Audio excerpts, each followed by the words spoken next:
ولتنظر نفس ما قدمت لغد واتقوا الله إن الله خبير بما تعملون. عباد الله واصبر فإن الصبر نصف الإيمان. وقال رسول الله صلى الله عليه وسلم الصبر نصف الإيمان. وقال رسول الله صلى الله عليه وسلم الصبر كنوز من كنوز الجنة. وقد روي سئل رسول الله صلى الله عليه وسلم عن الإيمان قال هي الصبر. أوحى الله تعالى إلى داود فقال تخلقهم بأخلاقي وإنا من أخلاقي وأنا الصبور.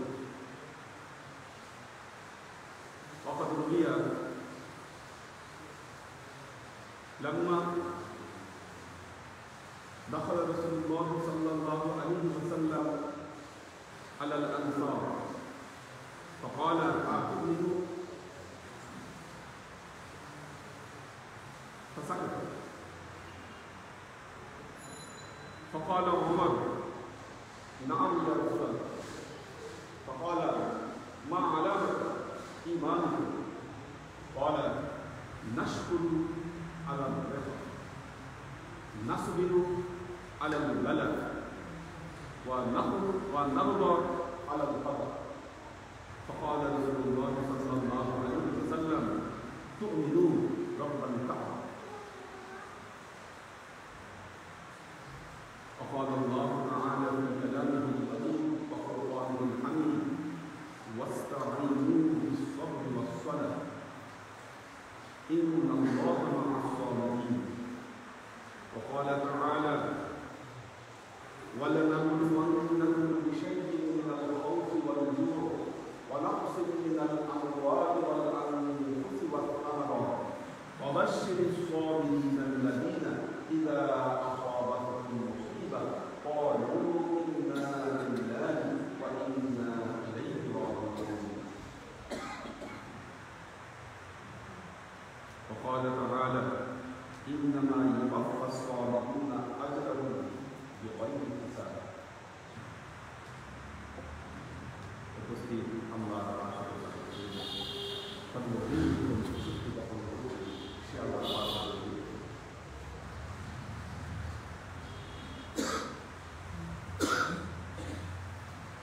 শেষ জামানায় উম্মতে মুহাম্মদ হওয়ার তৌফিক আল্লাহ আলহামদুলিল্লাহ। এবং দেখুন উম্মতে মুহাম্মাদী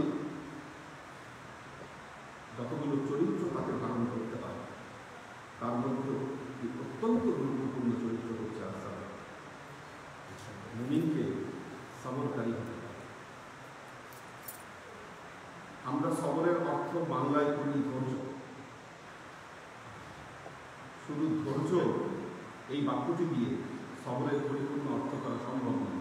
সবর আরও গভীর অর্থ দেয়। এবং পবিত্র কোরআনে যে কয়েকটি শব্দ অধিক ব্যবহৃত হয়েছে, অধিক পরিমাণে আমরা ব্যবহার করেছেন তার মধ্যে অন্যতম একটি শব্দ হচ্ছে সবর। আল্লাহ কোরআনের বহু জায়গায় এই সবরের কথা উল্লেখ করেছে। নবী রাসূলগণ সবাই সবরকারী ছিলেন।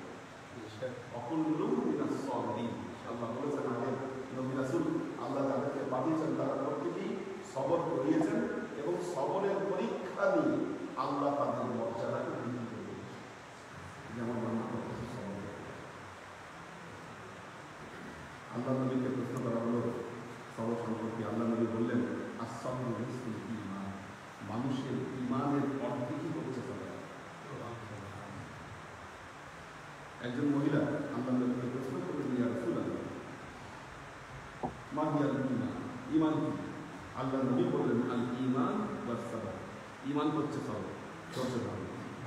অর্থাৎ প্রতি মুহূর্তে বিপদে আপদে অনুকূল এবং প্রতিকূল উভয় পরিবেশে আল্লাহর পথের উপর কায়েম থাকা, এটা মনে হচ্ছে অনুকূল পরিবেশ হোক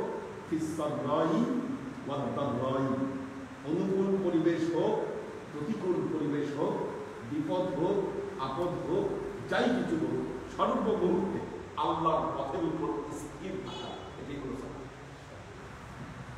পৃথিবীতে এমন কোনো নবী নাই যেই নবীকে সবরের পরীক্ষা দিতে হয়।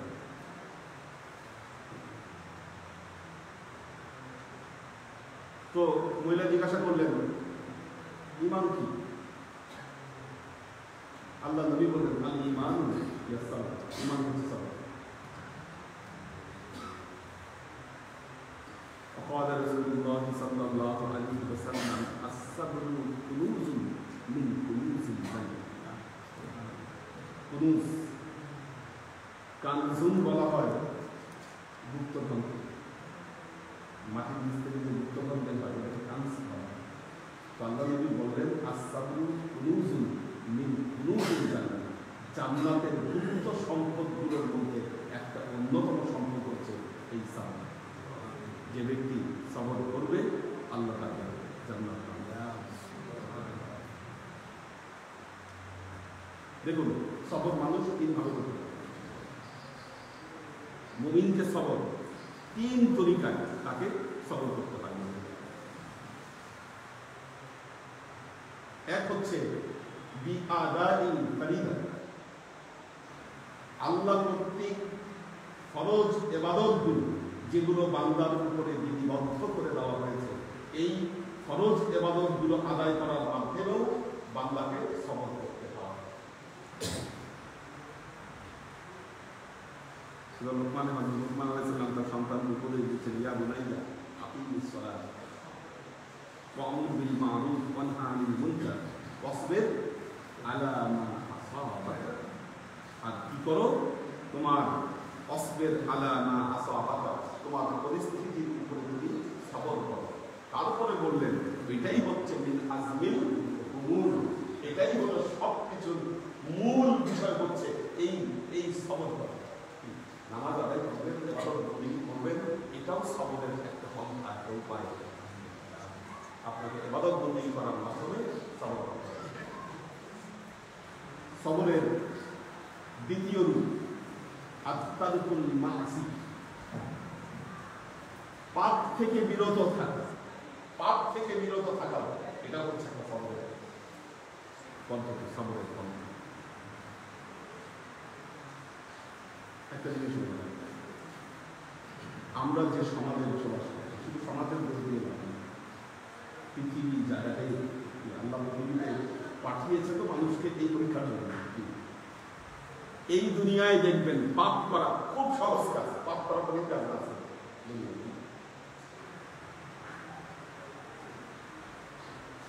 আল্লাহ যেগুলো নিষেধ করে দিয়েছেন, দেখবেন মানুষের সেগুলোর প্রতি আগ্রহ অনেক বেশি,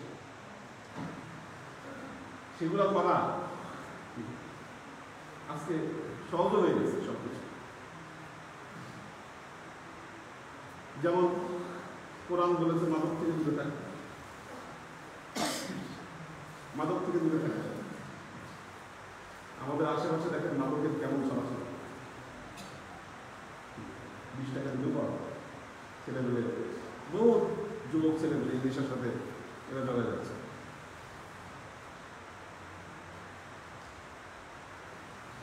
কত কিছু খায় যে তারা নেশা করতেছে। তাহলে যে ও দেখাইলো আমরা বলে আটা খায়, আটা খায় নেশা, হ্যাঁ রাস্তার পাশে বলে জুতা আটা খাচ্ছে, ওটা খায় নেশা। এই যে পাপ কাজ করা, জিনা করা অনেক সহজ হয়ে গেছে। এই পরিস্থিতি আপনি পাপ থেকে বেঁচে থাকবেন। আল্লাহ যে সমস্ত কাজকে নিষেধ করেছেন সেগুলো থেকে আপনি দূরে থাকবেন, এটা হচ্ছে বান্দার জন্য অনেক সহজ।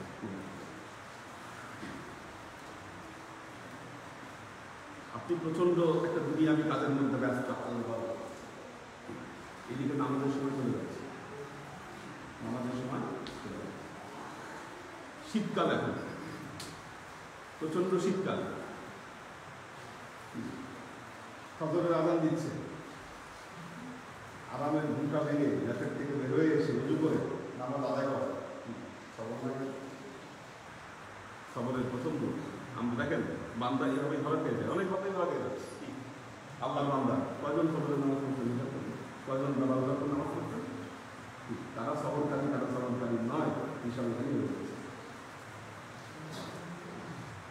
কয়জন অন টাইমে নামাজ পড়েছেন, আর কয়জন চিন্তা করেছেন না সূর্য একটু রোদ একটু ভালো, তারপর উজু করে তারপর অটাইম নামাজ সবর করতে পারেন। তাকে সবরের প্রথম রূপ আল্লাহ কর্তৃক আদিষ্ট আদেশগুলোকে পালন করা, দ্বিতীয় রূপ হচ্ছে আল্লাহ যেগুলোকে নিষেধ করেছে সেগুলো থেকে বিরত থাকা। মুমিনকে তৃতীয় প্রকার সবরের পরীক্ষা দিতে হয়। আল্লাহ তাআলা বলছেন,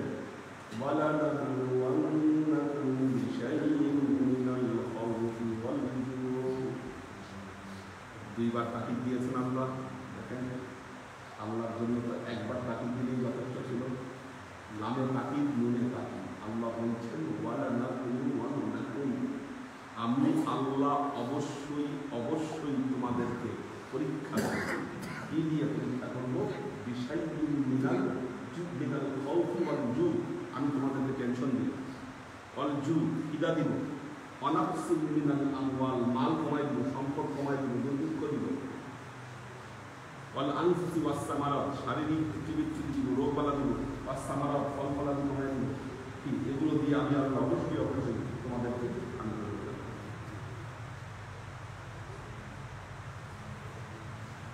অবশ্যই সাবিরিন। আল্লাহ বলছেন আপনি সেই সবরকারীদেরকে সুসংবাদ প্রদান করুন। আল্লাযীনা ইযা আসাবাতহুম মুসিবাত, যখন তাদের উপরে এই মুসিবত আসে, ক্বালু ইন্না লিল্লাহি ওয়া ইন্না ইলাইহি রাজিউন। মুমিন বান্দা বলে আল্লাহর জন্যই আমার এই পৃথিবীতে আগমন, আল্লাহর জন্যই আমার এই পৃথিবীতে বসবাস, আল্লাহর জন্যই আমি এখানে অবস্থান করব না, কোথায় চলে যাব? ওয়া ইন্না ইলাইহি রাজিউন, আমি তো আল্লাহর কাছে চলে যাব। তাহলে এগুলো এই দুনিয়াবি বাধা মুসিবত আল্লাহ সাময়িক সময়ের জন্য আমাকে দিয়েছে, কি আমার ত্রুটি-বিচ্যুতি করতে পারে? এভাবে যখন বান্দা আল্লাহ পথের উপর অবিচল থাকে, আল্লাহ বলছেন আপনি ওই মুমিনদের সুসংবাদ পান। ইজা আসাবাতহুম মুসিবা, যখন তারা এভাবে বলে ক্বালু ইন্না লিল্লাহি ওয়া ইন্না ইলাইহি রাজিউন, উলাইকা তিনটা সুসংবাদ এই সবরকারীদের জন্য আল্লাহ দিয়েছেন। উলাইকা আলাইহিম সালাওয়াতুম মির রাব্বিহিম, এই বান্দাদের উপরে আল্লাহর তরফ থেকে সালাওয়াত বর্ষিত হয়। নবীর উপর যেমন সালাওয়াত বর্ষিত হয়, আল্লাহর তরফ থেকে রহমত বর্ষিত হয়, আল্লাহর তরফ থেকে দোয়া বর্ষিত হয়। উলাইকা আলাইহিম সালাওয়াতুম মির রাব্বিহিম ওয়া রাহমাহ, দ্বিতীয়ত আল্লাহ রহমত দান করে বর্ষিত হবে। আর কি হবে? উলাইকা হুমুল মুহতাদুন, আল্লাহ তাদেরকে হেদায়েত দেন। কিন্তু সুসংবাদ আল্লাহ দিয়েছেন সরকার। আল্লাহর আশেপাশে আল্লাহ তাআলা আমাকে বলছেন, যুয়িনা লিল্লাযীনা কাফারুল হায়াতাদ দুনিয়া ওয়া ইয়াসখারুনা মিনাল্লাযীনা আমানু। ঈমানদাররা মনে রাখবে, আমাদের কিছু যুবকদের এরকম বক্তব্য শোনা যায়, তাহলে আল্লাহ বিল্লাহ করে দেখছি কিচ্ছু পাইয়ে দিবে, যারা নামাজ পড়ে না, রোজা রাখে না, দিনদারির কোনো খবর নেই, তারা অনেক ভালো অবস্থা আছে। আমি দিনদারি করতে গিয়ে ঠকছি আমার জীবনে আছে, অনেক অনেক যুবকের এটা বক্তব্য, তার দৃষ্টিভঙ্গি এটা, যে আমি ন্যায় নীতি নিয়ে চলছি, ইমানদারি নিয়ে চলছি, এই জন্য আমার জীবনে আমি কিছু করতে পারি না। কিন্তু আমার পাশে যে আছে দিনদারি নাই, তার ইমানদারি নাই, ও বহুত কিছু করে ফেলছে। আল্লাহ তাআলা কালামে পাকে বলছেন, যুয়িনা লিল্লাযীনা কাফারুল হায়াতাদ দুনিয়া, আমি এই দুনিয়াবি জিন্দেগিকে কাফেরদের জন্য সুসজ্জিত করে দিয়েছি, সুসজ্জিত করে দিয়েছি। দেখবেন এরা ময়লা দর্শনা হয়ে যায় কাফেররা। ওয়া ইয়াসখারুনা মিনাল্লাযীনা আমানু, আর কি করে? ঈমানদারদের সাথে এই দুনিয়া মশলা করে আল্লাহদের দেয় না, দেয় কিন্তু সময় নিয়ে ইমানদার পরীক্ষা করে তারপর তাদেরকে দেয়, নলে তো ইমান হবে না, নলে ইমান হবে না। ইমান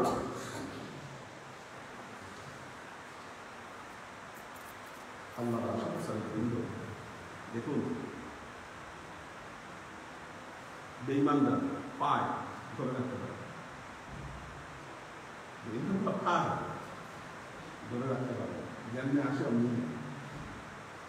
আপনি ইমানদার যা অর্জন করবেন সেটা কখনো যাবে না আল্লাহর প্রতি করতে সবরের পর আল্লাহর আশেপাশে বৃন্দ বান্দা যখন সবর করে আল্লাহ তখন বান্দার দোয়াকে কবুল করে নেন। সবরকারী দোয়া আল্লাহ কবুল করেন। আল্লাহ পাক বলছেন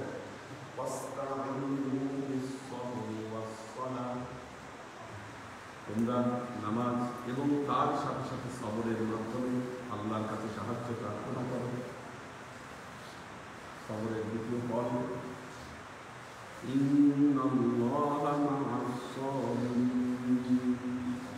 আল্লাহ সবরকারীদের সঙ্গে অবস্থান করেন।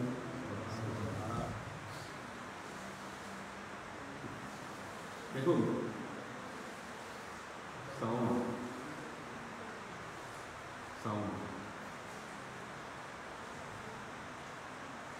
এটা একটা সবর বুঝছেন।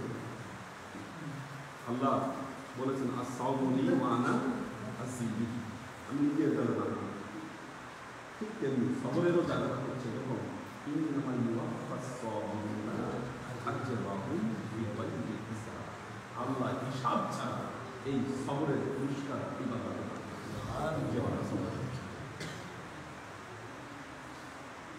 কাজী আল্লাহ আশেপাশে বৃন্দ। আল্লাহ নবী মক্কা থেকে মদিনায় হিজরত করলেন আনসারদের কাছে, আনসারদের কাছে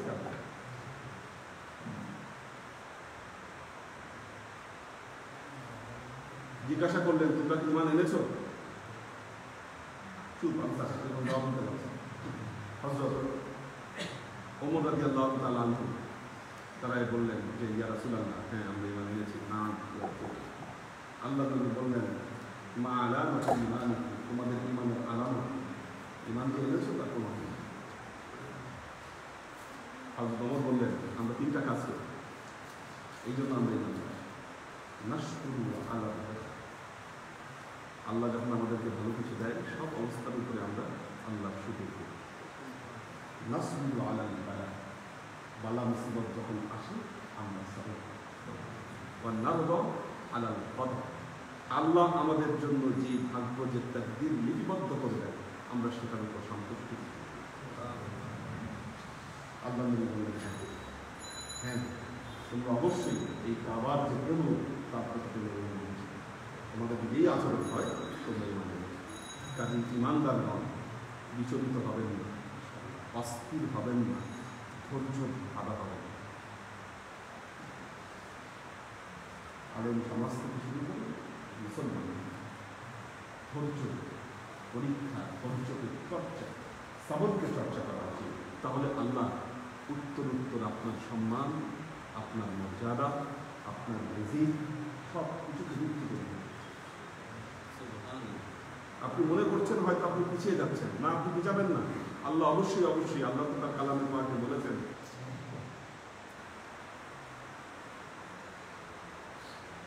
আল্লাহ অবশ্যই মুমিনদের মর্যাদাকে আল্লাহ বৃদ্ধি করে দিবেন। তো আপনি যদি ধৈর্য ধারণ করেন আল্লাহ অবশ্যই আপনার মর্যাদা করবেন। আল্লাহ আমাদেরকে এই সাবরের তৌফিক দান করুন।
أشهد أن محمدا رسول الله حي على الصلاة حي على الصلاة حي على الفلاح حي على الفلاح الله أكبر الله أكبر لا إله إلا الله.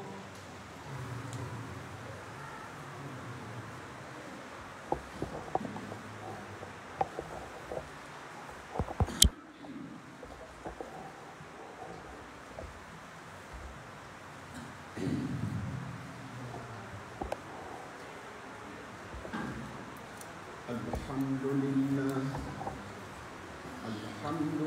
الذي لا شريك له في مملوكته الواحد الذي لا ينادي له في وحدانيته يبغض الخلق ويشفيه ثم يميته ويحييه والأمور تجري بإرادته وحكمته أحمده حمدا معتد بملوحيته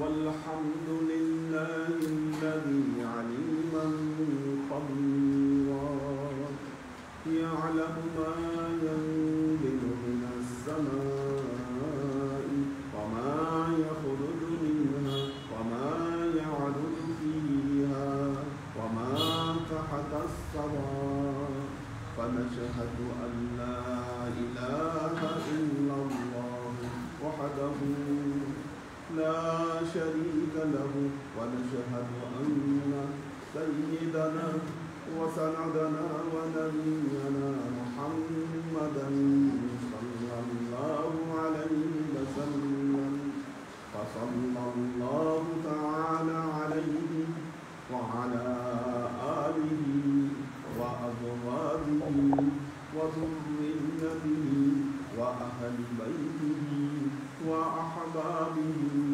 وأصحابه الأجمعين إلى يوم القيامة.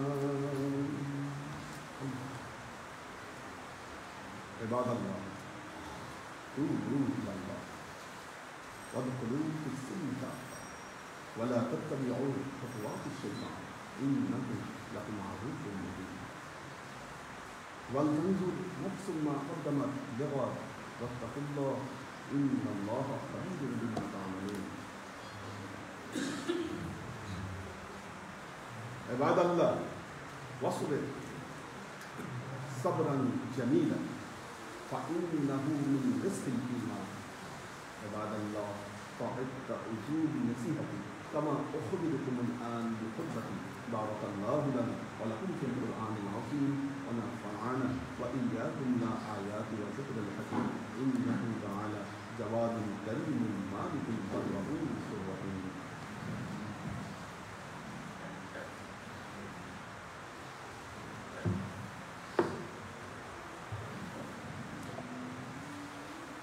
الحمد لله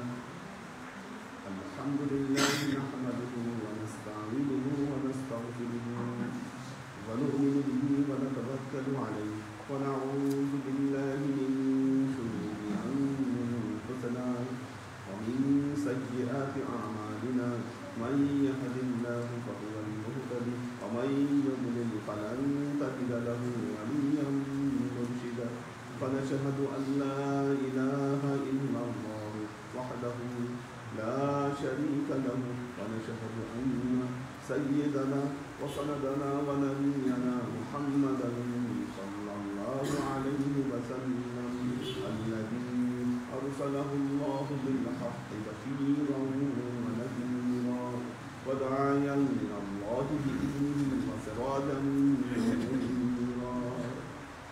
وقال تعالى إن الله وملائكته يصلون على النبي يا